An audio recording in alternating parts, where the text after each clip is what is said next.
They called him the Confessor. Not because he was martyred for the faith, but because he lived it so purely that even his enemies saw God in him. This is the story of Saint Edward the Confessor, the last holy king of England. He was born in 1003, a prince of England, but from the moment he opened his eyes, his world was chaos. Vikings had invaded his homeland.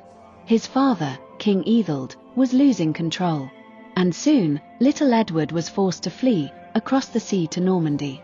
There, far from his kingdom, he grew up in silence and prayer. While other princes trained with swords, Edward learned the language of peace.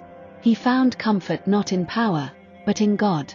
And though he lived as an exile, he believed that one day he would return, not to rule with fear, but to heal his land.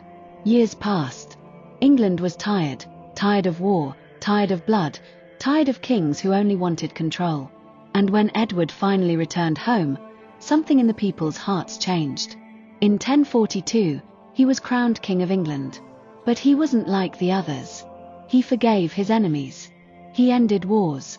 He ruled with peace instead of punishment.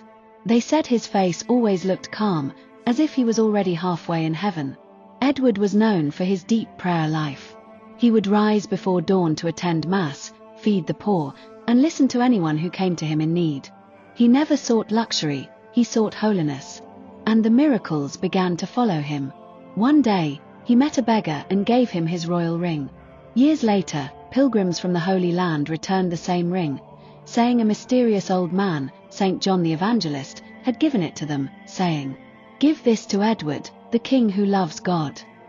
Edward's greatest gift to the world was a church, a place built not for kings, but for God. He called it Westminster Abbey. It was his masterpiece, his prayer carved in stone. He didn't live to see it completed.